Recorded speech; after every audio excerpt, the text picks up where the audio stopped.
नमस्कार साथियों, आज मैं फिर से हाजिर हूँ आप सबके बीच में कुछ रोचक तथ्यों को लेकर डिस्कस करेंगे। 8 अगस्त के करंट अफेयर मॉर्निंग का थॉट देखेंगे और उसके बाद अपनी क्लास को स्टार्ट करेंगे। तो आइए देखते हैं मॉर्निंग का थॉट क्या है हमारे पास। महात्मा गांधी जी को याद कर रहे हैं और उनका कथन है, लोग चाहे मुट्ठी भर हो लेकिन संकल्पवान हो तो अपने लक्ष्य में दृढ़ आस्था हो, वे अपने इतिहास भी बदल सकते हैं। इसको अगर व्यक्तिगत रूप से अगर हम देखें तो अगर आप संकल्पवान हैं, आपका लक्ष्य निर्धारित है, आप लगे हुए हैं, अपने अंदर सुधार की गुंजाइश को हमेशा लिए हुए हैं, सीखने की कला है आपके अंदर, तो आपका लक्ष्य दूर नहीं है। आपकी दशा और दिशा दोनों सुधरने वाली है। इसलिए अपने अंदर सुधार करते रहिए, अपनी एबिलिटीज को पहचानिए, लक्ष्य पर फोकस करिए और मेहनत करते रहिए, लगनशील बने रहिए। इसी विचारधारा के साथ में स्टार्ट करते हैं, महात्मा गांधी जी को भी याद करते हैं आज की अपनी क्लास में। चलिए याद करेंगे और महात्मा गांधी जी की बात भी हो रही है और उन्हीं के द्वारा एक किया गया आंदोलन 8 अगस्त का दिन था। 8 अगस्त के दिन 1942 में भारत छोड़ो आंदोलन स्टार्ट कर दिया जाता है महात्मा गांधी जी के द्वारा, जब कांग्रेस का अधिवेशन होता है। कहाँ पर? मुंबई अधिवेशन। ठीक है। और साथ में ही क्यों स्टार्ट किया गया? क्योंकि भारत को आजादी दिलवाना बहुत जरूरी हो गया था। सेकेंड वर्ल्ड वॉर स्टार्ट हो गया था, भारत की आर्थिक स्थिति बहुत ज्यादा कमजोर होती जा रही थी और भारत की जो सेनाएं थी वो भी शामिल हो चुकी थी सेकेंड वर्ल्ड वॉर में। क्योंकि ब्रिटेन ने ये कहा था कि अगर भारत की सेना सेकेंड वर्ल्ड वॉर में ब्रिटेन का साथ देती है तो भारत को आजादी दे दी जाएगी। इसके पहले भी दो आंदोलन चलाए गए थे। 1920 से लेकर 22 तक असहयोग आंदोलन चला था और 1930 में सविनय अयोग्य आंदोलन चला था, लेकिन वो काफी नहीं था भारत की आजादी के लिए। तो स्टार्ट होता है 8 अगस्त 1942 को भारत छोड़ो आंदोलन या क्विट इंडिया मूवमेंट एनिवर्सरी, और 2023 में 81 नंबर की जो एनिवर्सरी है क्विट इंडिया मूवमेंट की, वो हम मना रहे हैं।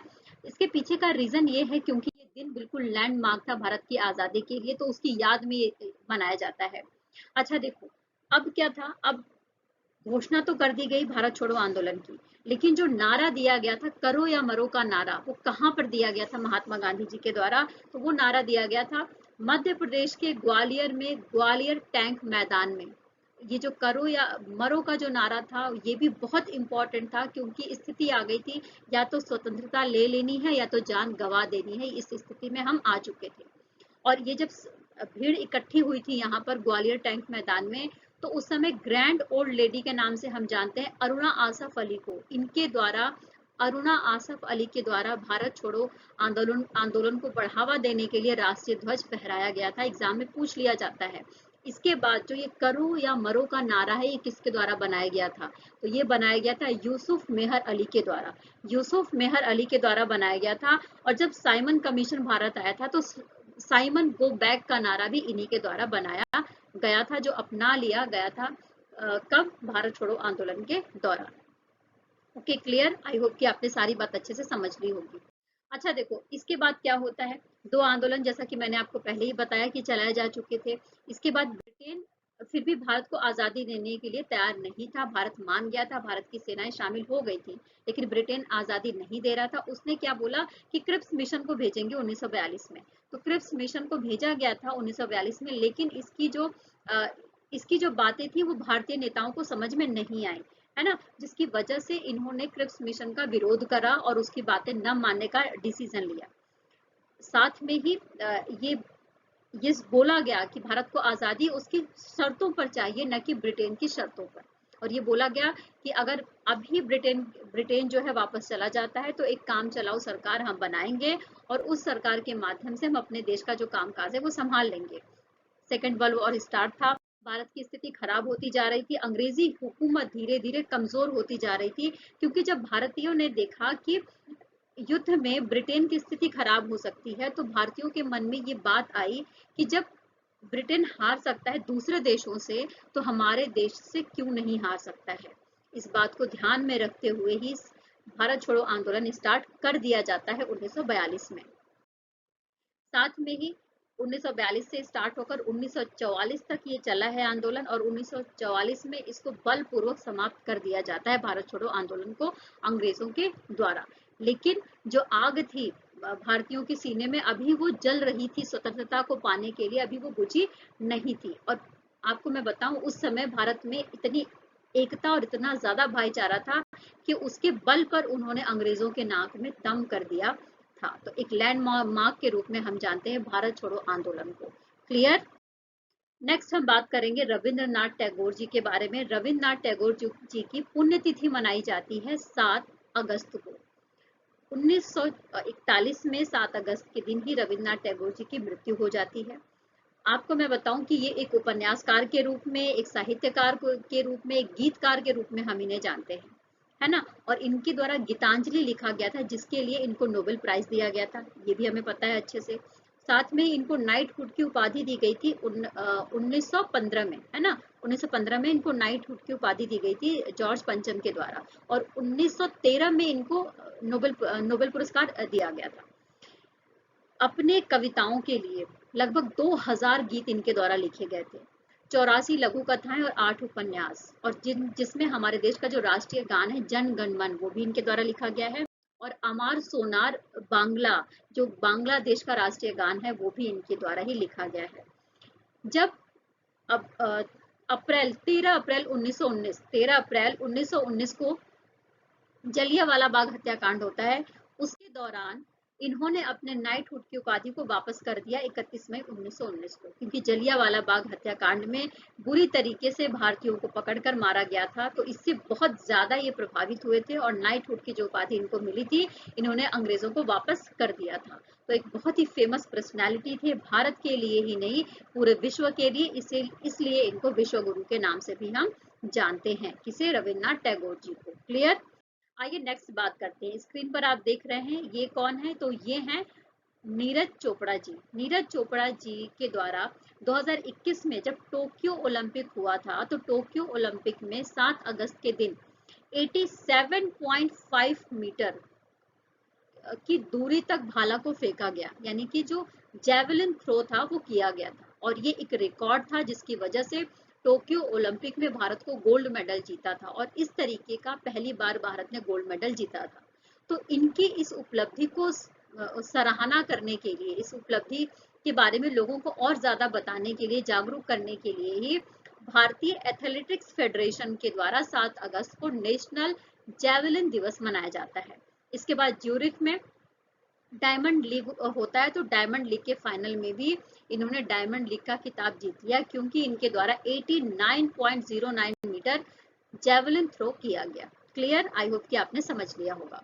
आइए नेक्स्ट बात करते हैं G20 के बारे में। देखो G20 को समर्पित है, और साथ में बिहार के स्थापना दिवस को मनाने के लिए बिहार में ही, बिहार के पटना में बिहार संग्रहालय है, और वहां पर टुगेदर वी आर्ट, क्या?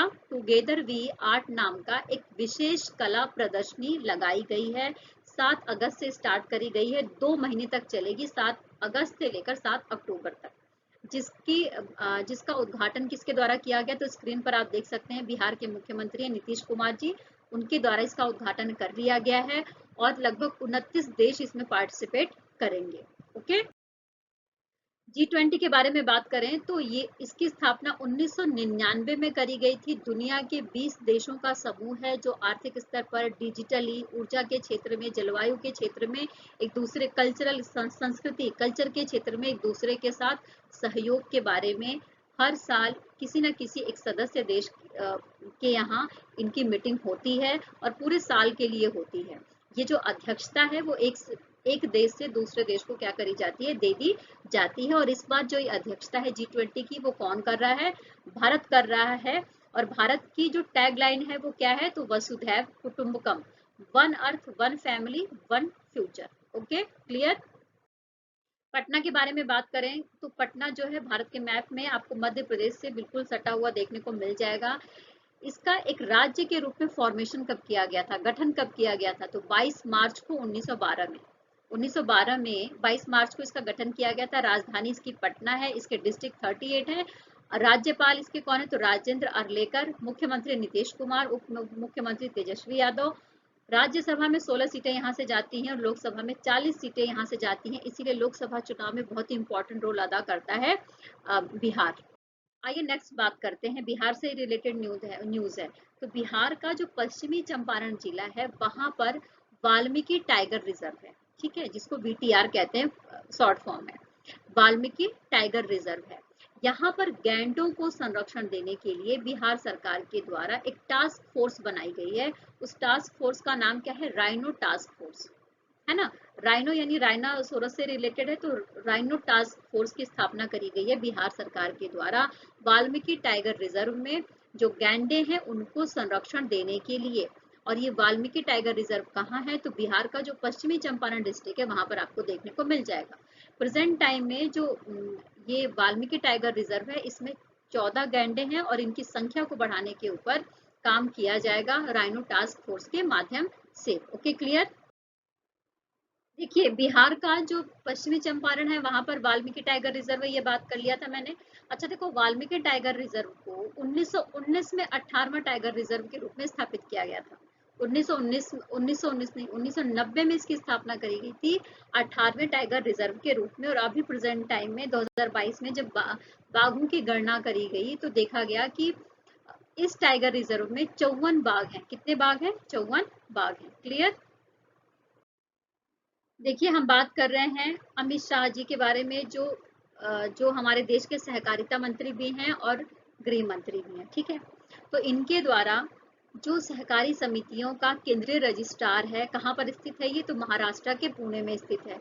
तो वहां पर डिजिटल पोर्टल लॉन्च किया गया है। डिजिटल पोर्टल लॉन्च करने का मतलब ये है कि अब देश में जितनी भी सहकारी समितियां हैं उनका जो भी काम है, उनके बारे में जो भी जानकारी है, व्यापार है, उनका लाभ है, उनका जो लॉस है, वो सारी जानकारी आपको कहाँ पर मिल जाएगी?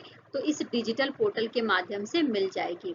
और नरेंद्र मोदी जी के द्वारा जो बात बोली गई थी, सहकार से समृद्धि, मतलब सहकारी जो समितियां हैं उनके माध्यम से किस तरीके से हम भारत की जो आर्थिक स्थिति है उसको मजबूत कर सकते हैं, इस बात को ध्यान में रखते हुए ही ऐसा किया गया है। लगभग इसमें इस पोर्टल के माध्यम से 1555 सहकारी समितियों को लाभ होगा और जिसमें से 42% की जो सहकारी समितियां हैं वो महाराष्ट्र में ही स्थित हैं। और आपको ये भी मैं बता दूं कि भारत में जितनी भी सहकारी समितियां हैं उसमें से सबसे ज्यादा सहकारी समितियां कहाँ पर हैं? तो महाराष्ट्र में ही स्थित हैं। तो महाराष्ट्र को सबसे ज्यादा लाभ होने वाला है। देखिए, यहाँ पर बात कर रहे हैं प्रधानमंत्री नरेंद्र मोदी जी के द्वारा नई दिल्ली में 6 अगस्त को वीडियो कॉन्फ्रेंसिंग के माध्यम से अमृत भारत स्टेशन योजना, अमृत भारत स्टेशन योजना स्टार्ट करी गई है, ठीक है। अब इस योजना के तहत क्या किया जाएगा? इस योजना के तहत भारत के 1309 भारत के 1309 रेलवे स्टेशनों को चुना गया है और इन रेलवे स्टेशनों को विश्व स्तर का बनाया जाएगा और इसके लिए 25,000 करोड़ रुपए की इन्वेस्टमेंट भी करी जाएगी। तो इस योजना की स्टार्टिंग करी गई है किसके द्वारा? नरेंद्र मोदी जी के द्वारा 6 अगस्त को करी गई है वीडियो कॉन्फ्रेंसिंग के माध्यम से। और इसका नाम क्या है? तो अमृत भारत स्टेशन योजना। क्लियर। आई होप कि आपने सारी बात समझ ली होगी अच्छे से। चंद्रयान 3 के बारे में बात करेंगे। जैसा कि हम सबको अच्छे से पता है कि चंद्रयान 3 मिशन स्टार्ट किया गया था इसरो के द्वारा और चंद्रमा की यात्रा पर अंतरिक्ष यान हमारा निकल गया था और 5 अगस्त को चंद्रमा की जो कक्षा है, जो ऑर्बिट है, उसमें प्रवेश कर गया है। लेकिन अभी भी 40 किलोमीटर दूर है चंद्रमा की सतह से। 23 अगस्त को जो चंद्रमा का सरफेस है उस पर इसकी सॉफ्ट लैंडिंग करानी है और यही सबसे ज्यादा अहम मूवमेंट होगा भारत के लिए। साथ में आपको ये भी पता होना चाहिए कि अभी तक अमेरिका, चाइना और रूस, यही 3 ऐसे देश हैं जिन्होंने चंद्रमा पर सॉफ्ट लैंडिंग कराई हुई है। अगर भारत ऐसा करा लिया, सक्सेसफुल हो गया, तो भारत दुनिया का चौथा देश बन जाएगा और चंद्रमा के दक्षिणी हिस्से में जो चंद्रयान भेजने वाला भी भारत दुनिया का पहला देश बन जाएगा। यानी अभी तक जो चंद्रमा का दक्षिणी हिस्सा है उसमें अभी तक कोई भी देश अंतरिक्ष यान नहीं भेज पाया है, क्योंकि वो जो जो हिस्सा है, दक्षिणी हिस्सा चंद्रमा का, वो काफी ज्यादा अंधेरे में है। तो अगर भारत ऐसा कर लेता है तो ये भी अपने आप में पूरे विश्व में एक रिकॉर्ड कायम कर लिया जाएगा भारत के द्वारा। तो अभी इंतजार करते हैं, 23 अगस्त को देखते हैं कि हमारा चंद्रयान 3 कहाँ तक पहुंच पाता है। स्क्रीन पर आप जिसे देख रहे हैं इनका नाम है गद्दार और ये एक लोक गायक थे। 74 साल की उम्र में हृदय रोग की वजह से इनकी मृत्यु हो गई है हैदराबाद में, है ना। साथ में ही मैं आपको बता दूं कि अगर इनकी उपलब्धियों के बारे में चर्चा करें तो 1995 में इनको नंदी पुरस्कार और 2011 में इनको नंदी पुरस्कार दिया गया था जय बोलो तेलंगाना, जय बोलो तेलंगाना जो गीत है उसके लिए। इन्होंने दिल्ली में एक थिएटर स्टार्ट किया था, एक थिएटर कंपनी स्टार्ट किया था, और जो नक्सली संगठन की सांस्कृतिक शाखा बन गई थी, यानी जो नक्सली थे उसके बारे में एक सांस्कृतिक शाखा के रूप में काम कर रही थी दिल्ली की ये नाट्य मंडली, जिसका गठन किसके द्वारा किया गया था, तो गद्दार जी के द्वारा किया गया था, जिनकी मृत्यु हो गई है 74 साल की उम्र में हैदराबाद में। आइए नेक्स्ट बात करते हैं तेलंगाना के बारे में। जैसा कि तेलंगाना से ये बिलोंग करते थे, तो तेलंगाना स्टेट के बारे में बात करेंगे। हम सबको बहुत अच्छे से पता है कि आंध्र प्रदेश से अलग होकर तेलंगाना एक स्टेट के रूप में बना था। तो इसका फॉर्मेशन कब किया गया था, तो 2014 में 2 जून को किया गया था। 2014 में 2 जून को करा गया था। राजधानी हैदराबाद है तेलंगाना की। इसमें 33 आपको डिस्ट्रिक्ट मिलेंगे। राज्यपाल तमिलिसाई सौंदरराजन है, मुख्यमंत्री के चंद्रशेखर राव है, और जो विधान परिषद है उसमें 40 सीटें हैं और विधानसभा में 119 सीटें हैं, यानी कि यहाँ पर विधान परिषद और विधानसभा दोनों आपको देखने को मिल जाएगी तेलंगाना में। राज्यसभा के लिए 17 सीटें यहाँ से जाती हैं और लोकसभा के लिए भी यहाँ से 17 सीटें जाती हैं। तो ये थोड़ी सी जानकारी है तेलंगाना के बारे में। इस सेशन में इतना ही, फिर कल मुलाकात होगी नए विषय के साथ, नए करंट अफेयर और नए विचारों के साथ में। तब तक आप अपना खूब ख्याल रखिए, जीवन में आगे बढ़ते रहिए, मेहनत करते रहिए, और साथ में मेरे चैनल को भी सब्सक्राइब कर लीजिए। नए हैं तो बेल आइकन जरूर प्रेस कर लीजिएगा और शेयर करिए, और साथ में ही मेरा हौसला बढ़ाने के लिए लाइक का बटन जरूर दबा दीजिए। तब तक के लिए टेक केयर, बाय बाय।